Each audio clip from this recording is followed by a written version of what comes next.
કે વડીલો પાર્ટી મિલકત છે એના બધા ખેડૂત ખાતેદારો છે, 200 વર્ષ પહેલાની બધા ખેડૂત ખાતેદારો છે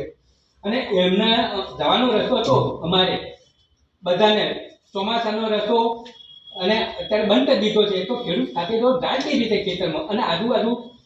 મલ્લી તલાવડી છે પછી ગંગાજળ તલાવડી એ તલાવડીનું પાણી બ્લોક થઈ જાય તો આ બધા ખેડૂતોના ખેતરોમાં પાણી ફરી વળશે આ બંધ બોલવાથી એટલે અમે રજૂઆત કરવા આવ્યા છે અને અમારી ન્યાય માગણી આપ સ્વીકારશો એવી વિનંતી કરી. સાહેબ એમાં એવું છે કે એ લોકો કપચી ને રેતી બધું નાખી દીધું છે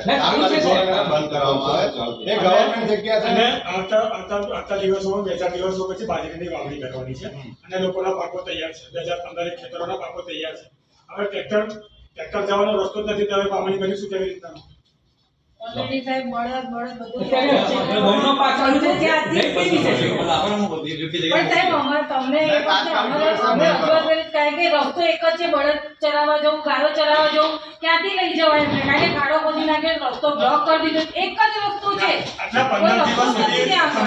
15 દિવસ સુધી કોઈ અધિકારી ત્યાં આવીને જાંચ કરી નથી કે શું છે આટલી અરજીઓ બધી લખેલી છે પણ કોઈ જોવા નથી આવ્યું. સાહેબ